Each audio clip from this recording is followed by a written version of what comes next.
G'day ladies and gentlemen, and welcome back to another Bitcoin update. We've done it, guys. It's big news. We've closed above 28.6k on the weekly chart. This was the strongest resistance zone Bitcoin has seen since 6k on Bitcoin, which we faced and challenged in 2019 and eventually broke up above after a very similar pattern to what we did this time around. We had 4 or 5 doji candles there in 2018 where I'm highlighting right now before pumping to the upside and seeing a dramatic move to the upside. We did exactly the same thing. 4 or 5 doji candles between pumping past that red bear market zone into the green bull market zone.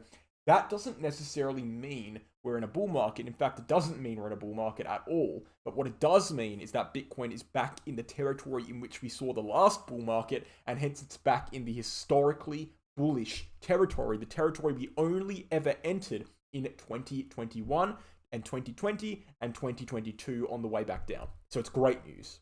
And not only have we done this, but we've done it perfectly on track with what the 4-year cycle suggested.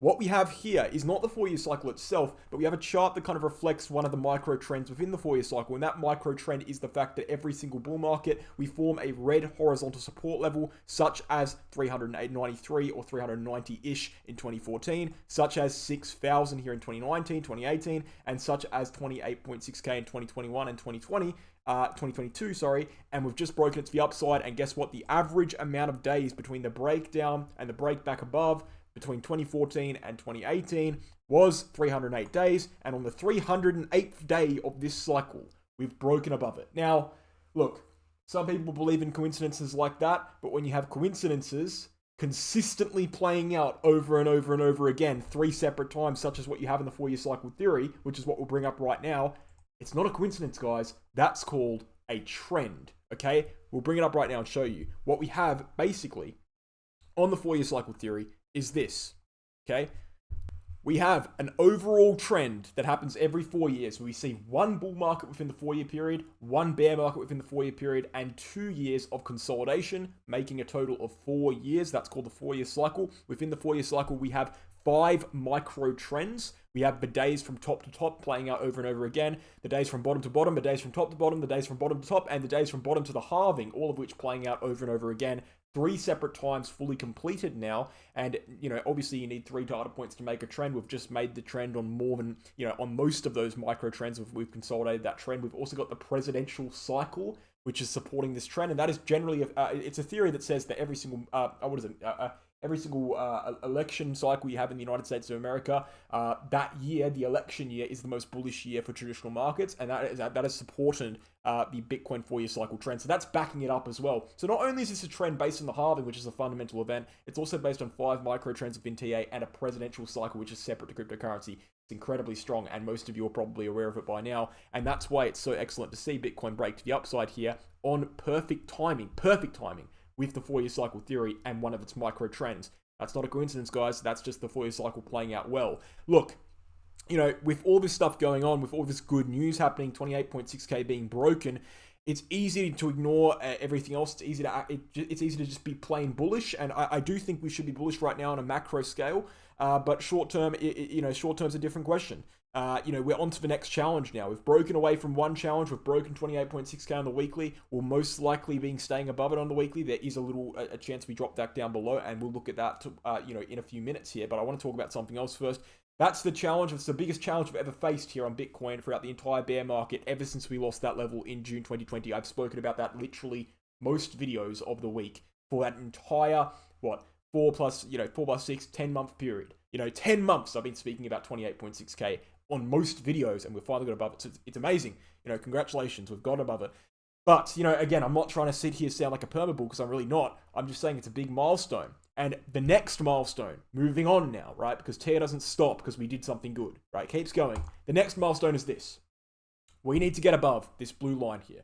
What is this blue line? This blue line is the 21 EMA on the monthly chart. The 21 EMA on the monthly chart, we need a monthly candle close above it. And guess what? It is at 27.9k. All right, so we have a trend here on the monthly chart, okay?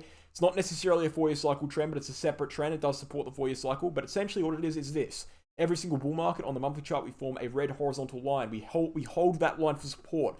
When we lose, okay, and we go downwards in the bear market, we generally lose both that line and the 21 EMA. When that happens, we go downwards and we form support on a new horizontal support zone, which is the yellow line historically. We have done that 3 separate times. We had a small fake out below the yellow line here, but we did that here in 2014 as well. So it's not ridiculous to see fake outs here.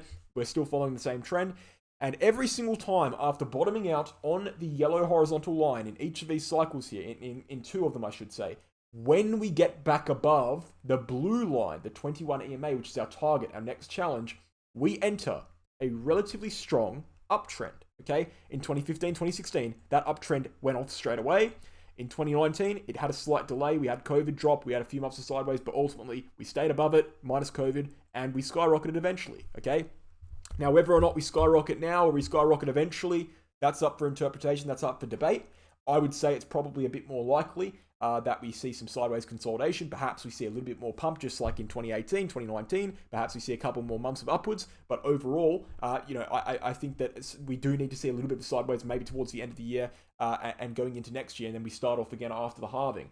I'm not necessarily saying that the move upwards is over yet. I don't necessarily believe that it is. I think on a macro scale, and again, this is not short-term talk, this is macro. On a macro scale, I think we go a little bit higher. I think we go 37K, to be honest with you. I think we go 37K. That's probably the next 36, 37. That's the next real resistance zone, as you can see on the weekly chart here. We've got a brief resistance here at 31.8-ish, but I think we should be able to get through that, to be honest. Maybe a small correction back downwards before we do so. But ultimately, I'm talking about this move on a macro scale in general. I think before we see an actual proper correction and consolidation, we probably get to the mid to high 30s. That's where I'm thinking. But I'm just saying that is the next big challenge, and we will be keeping an eye on that. The monthly candle closes in 13 days. So I'll keep reminding you of that, guys. And if we fail to get that close, that's when we start to look a little bit ugly, to be honest. We really want to be seeing that close, especially now that we've closed above 28.6K. We do need to get a close above 27.9 in the monthly. Otherwise, that's looking very weak. Monthly chart's more important than weekly chart, and for what we've seen, at least, it is. And so failing to get above the monthly level while we've gotten above the weekly level is a bit disappointing. We would like to see that break. So let's wait and see there 13 days until that occurs. The only things we need to be watching in short term is basically, look, I'm not going to sit here and lie to you. I don't think the short term looks particularly good, okay? Here's the thing, and I'll tell you why, and then I'll tell you my thoughts on it, because it's not as simple as that. Short term, what we've seen is stochastic RSI. I'm talking daily chart now. Stochastic RSI has always kind of worked pretty well for Bitcoin on a daily chart. Yes, it is a bit of a hindsight indicator. It's not very good to use for trading, but generally speaking, when the stochastic RSI tops, we see at least some sort of correction. Generally, not always, like 75% of the time. And it's topped here, so we can expect some sort of correction, perhaps down to this yellow uptrending line again, which would bring us down to a retest of 28.6K, which would actually be completely healthy and normal, and you'd probably want to see it, to be honest. We want to see that now that we're above 28.6K, it can hold just as well as it held when we were below it, right? We want to see a retest there. So I wouldn't be surprised, and it wouldn't worry me in the slightest if we do go back down to retest 28.6K, especially considering that could line up with the uptrending yellow line as a retest there. That would actually be good to see. As for anything further than that, I don't think it's likely that Bitcoin drops back down below it for any extended period of time. I think now we're above 28.6K, and I think we're going to stay above 28.6K. A retest? Yeah, maybe. A couple daily candle closes? Yeah, look, maybe. Weekly candle close? Maybe one as a fake out, but I don't think we're going back down below that level for any extended period of time here. I simply don't think it works like that. You don't really break above a level, right? Look, here's the thing, right? If you break above a level like that, you don't really go back down below it again, okay? It's very rare that you do. It can happen, but given the fact that this is backed by so many other micro trends, I think it's unlikely. Look, especially if we get the monthly candle close above 21 EMA, that's going to be off the table. As of right now, we're still in a little bit of a danger zone. We're dropping back down below 28.6K. We've only seen one weekly candle, but as soon as we get that monthly candle close, it's off the table. It's very unlikely at that point. So, Bitcoin's looking good on a macro scale. Again, I can't say the same thing about the short term. Even if we're zooming into 4-hourly chart, for example, we can take a look here, 4-hourly chart. We have this kind of slightly uptrending support line here, and we got what you could say, if you're really stretching, you're really pushing your imagination, you could say that's some sort of inverted head and shoulders pattern, you could say we're going to come back down. But even in that scenario, we'd probably go back down and retest that level, which would be actually pretty bullish. So I don't think that, short term looks good, but I don't think it's something to be concerned about because I don't think it needs to look good. We've got some leadway, we've got some room to move, we've got some space between us and the dangerous levels. If we do see a correction, cool. As long as it remains above 28.6k on the weekly, we're all good. So yeah, we're in a danger zone in the short term. And that's a fact, and there's no avoiding that. But in the longer term, we've done pretty well for ourselves, and we're moving upwards here. Ethereum's also at resistance here, and total cryptocurrency market cap, yeah, it's broken above major support, and that's similar to a break above 28.6k for Bitcoin, but it's also running into some resistance from what we saw back here where I'm circling, back in, May to July 2022. So, again, short term, but long term's looking good. I think one more thing I wanted to talk about is the fact that we have FOMC, all right, in 16 days. Monthly candles in 13 days, FOMCs in 16 days. We're seeing the odds for another hike kind of shift dramatically in favor for another hike here, another 25 basis point hike. But this will likely be the last interest rate hike in June. The expectation at a 67% probability plus 10%. There's a 77% probability that will be the peak, right? So what I'm saying is there's a 77% probability as per the market right now, which is subject to change, that the interest rate peak will be in after one more 25 BPS hike. Now, this is interesting because generally speaking, traditional markets bottom out after rates stop hiking or when they start decreasing even, and rates will start decreasing probably mid to late this year, according to markets' expectations, and the S&P 500 is up significantly from the bottom.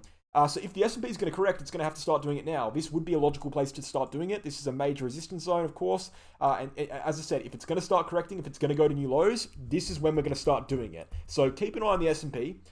Because again, it's meant to be bottomed out by the time when they start going downwards, and it's not even at lows right now. It's actually up significantly. It's been bottomed out for 6 months. So I don't know what's going on there. What I can say is this is the first cycle where the Federal Reserve has raised rates while the S&P is going down. Perhaps that's flipped. Perhaps something right now is happening that's never happened before, and perhaps we've bottomed. Who knows? It's very hard to say when we're seeing them.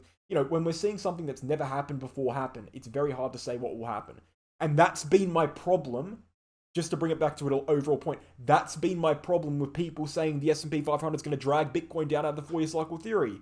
In the same way that it's not really certain what happens with the S&P right now, because it's the first time they've risen rates while the market's going down, that's the same reason why people saying, it's going to break 4-year cycle theory because of the S&P is an illogical argument to make. If something's never happened before, you don't know how it's going to react. So stick with the trends you have until they're invalid and then change your bias. That's what you need to be doing. That is a fundamental rule of investing. And that is why, under that logic, that is why we were able to become bullish at 16K. And that is why we were able to get an average price on Bitcoin at 19K, while everyone else kind of sat there like fools calling for less than 10K. All right. So regardless of what even happens right now, here's the beautiful thing, right? Regardless of what happens, even if we go down to sub 10K, cool. We still caught the 2x bounce while the bears were screaming lower and didn't buy anything. So we, you know what I mean? We still doubled our portfolio nearly. I mean, average price 19K, nearly doubled, right? So we're still in golden territory here. We're doing really well. But yeah, S&P's at resistance, DXY's at support. Should be an interesting time. I think FOMC will bring some light into that situation. Hopefully we'll know what's going to happen with the S&P and NASDAQ and everything by May. Hopefully we'll know. So we'll have to wait and see in that regard. But guys, that's the video. And I want to check out a few things before we end it. BitGet Exchange, guys, right? Best fees in the market, I think, at least in my opinion, best fees on the market. I think so. 5 times lower than Binance, and Binance is commonly referred to as one of the lowest in the market, so it's pretty bloody low. If it's not the best, it's close to the best. Amazing fees, amazing exchange in general. I've used it for over a year now for my personal trading. I highly recommend it, and that's why I have it on the channel. I reached out to these guys for a sponsorship. They didn't reach out to me. That's how much I like the exchange. And in return, they've given me a link. I can give you guys my referral link for a 15% discount on fees further, right, for lifetime. So go ahead and sign up to that exchange using my referral link if you're interested.